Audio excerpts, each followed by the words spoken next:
All right, time for more EBO2 news. Today we have a bunch of stuff from all the clans. So starting off, we're going to talk about Dimension Police, their stuff. So Die Brave and Die Tiger both got revealed, and they're about how they were expected to be.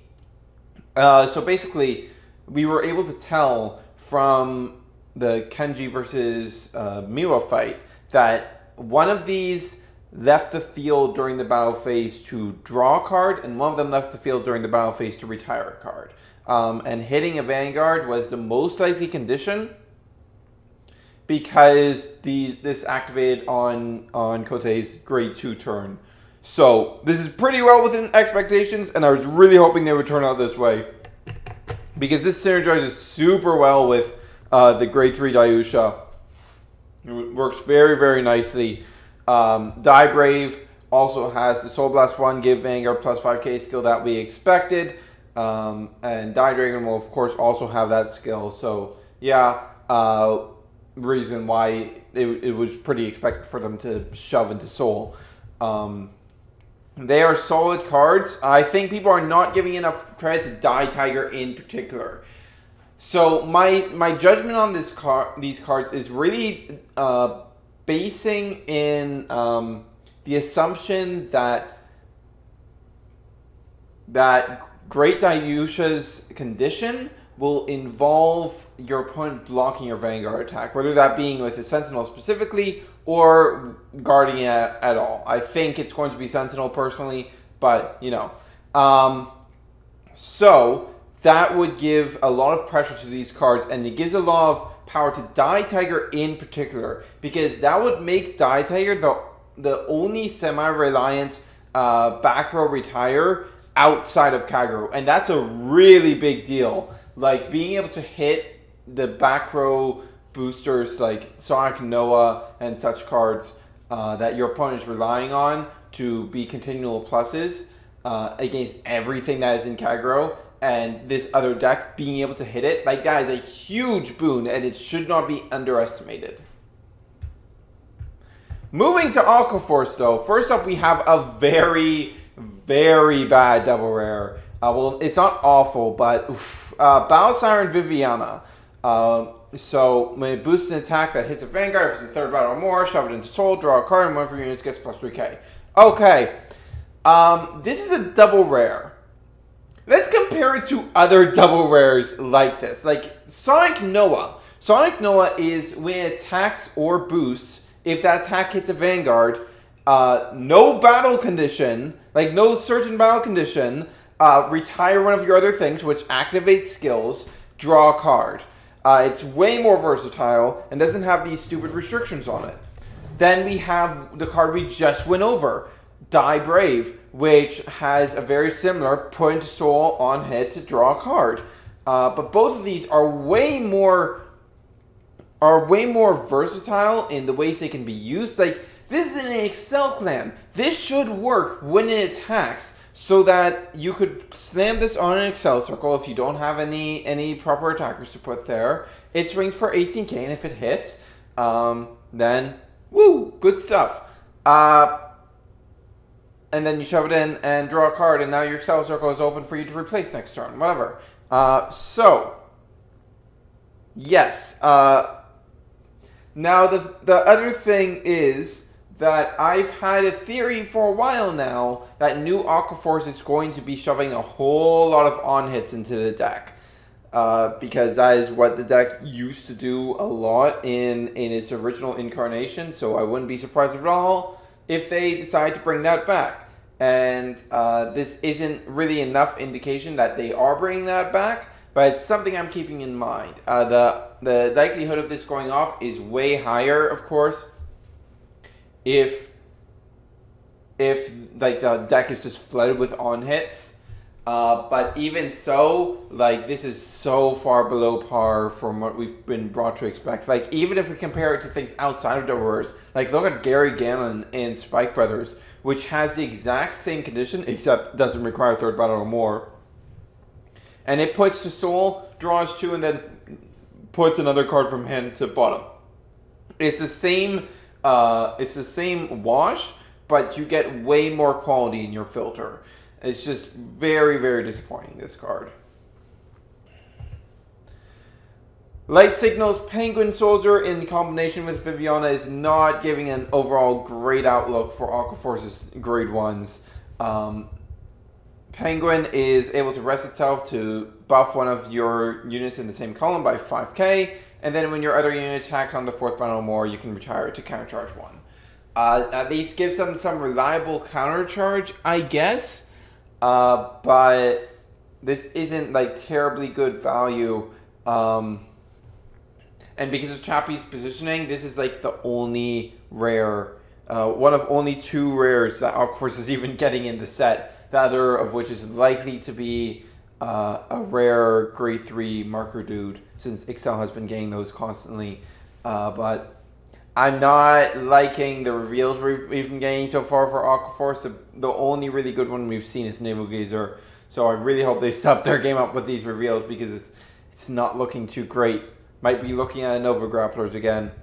And Storm Rider Basil is able to counterblast 1 to give itself plus 5k. If it's the 4th battle or more, it gets plus 10k instead, which can swing for decent numbers. So it can hit good numbers at least, but depending on the counterblast usage of the deck, or rather the counter charge that the deck is able to get,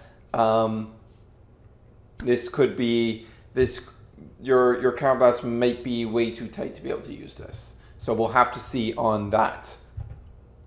Now to the guys I really care about, the Granblue cards. I talked about all of these cards previously based on what we knew from the anime episode, so we're just going to talk about what's changed. So for Baskirk, its revival ability is way different than what was implied. It doesn't have to retire unit, just counterblast 1, soul blast 1. And Baskirk itself gets power plus 5k for each grade of the called unit, which is basically allowing it to be an Imperial Daughter. Yeah, it's pretty great. I was already really happy with Baskirk, but now I'm even happier, so you know. Nothing to really complain about there. Dragon Undead Skull Dragon got confirmed as double rare, and it got confirmed that at the end of its battle, it retires itself when it's on rare, and also it cannot be normal called from hand. So you have to call from the drop zone. Fortunately, you're a Protect clan, so you have tons of perfect guards to get this into your drop zone. Easy peasy. This card is obviously really, really good, but constraining your drop calls to himself, like, because you're only going to have so many drop calls, basically for as many counterblasts you have. So if you want to keep this guy going, then you're going to be needing to spend a lot of your counterblasts on just reviving this over and over. So that could be a bit problematic for the deck. You're not going to have as free form revivals as you did in the past, because Grenache is gone and resources are real again. And speaking of, Evil Shade. Evil Shade is way different from what it seemed in anime, but it's good. It's really good. Counterblast 1 and you bind something from your drop zone, and then you call something from the drop zone with the same name. So this is forcing you into running 4-ofs. I feel like Evil Shade itself is actually only going to end up as a 2-of. Simply because its uses are limited and you won't be able to use it until later in the game typically. So you don't want to be seeing too many of them. Plus, you don't really want to Evil Shade into another Evil Shade. So you want to make sure your other grade 1s are capable of all being run at 4 so that you can consistently get them out. On another note, about Romario, I'm doubtful it actually revives from drop now because of the fact that that this obviously took up the 4th counterblast. So that theory is weaker now. I'm now thinking that Romario's second ability is when you have 10 or more in drop, it just has plus 4k passively. And I'm thinking that Commodore Blue Blood does have, Commodore Blue Blood has an ability, probably Counterblast 1, to revive like a grade 1 or less or something like that. That seems pretty probable to me. But we'll have to see as the reveals go on. Regardless, something other than Romario is probably what revived it. So either Ruined Shade or probably not Ruined Shade. So either like Night Mist or Commodore Blue Blood. Okay, so then we got the set announcement that people are panicking about for some reason, even though it's 4 new cards for each clan. Clans that feel incomplete in their own ways right now on release. But, you know. So this is the mini booster 1, Rivalry of Psyqualia, which contains 28 reprints and 8 new cards. Yeah, only Royal Paladin Kagro, and has special foil versions of the commons and stuff, which will let you foil out your deck and whatever. So I'm actually really excited about this set because of what it might imply about future support. Like, come with me on a journey to imagine Bushy, once they have all the clans released, supporting clans in this way. Like when they're not establishing a big new deck type for a clan, just supporting it with like 6 to 8 cards in a set that are all really quality. And then being able to get like 10 clans in a main set or something like that. So that's really exciting to me, that possibility. Who knows if they'll go that route, but just that possibility has me really excited. Anyone who's worried about this being merged with another set, you really shouldn't. I highly doubt they'll go that route. Because, like, look at the SVRs. If like, people are making comparisons to Buddy Fight. But with Buddy Fight, what typically happens is that there are 2 sets that are released at the same time. And English Buddy Fight doesn't want to release multiple sets at the same time, until now, at least. So they'll merge the sets together so that they can release both products that are supposed to be released at the same time without releasing multiple products to the English game. But there's no such thing to worry about here with this mini booster. In addition, even in Buddy Fight, we've now started getting those products that are released simultaneously. We will have to wait for a couple more weeks to find out if we're going to be getting an English release of the character pack. But, yeah. I'm not really worried about this not coming to English in its proper form. Like, we've had character packs come out in Buddy Fight before, way back at the start of the game. So it's not like it's something that English Bridgewood is incapable of doing.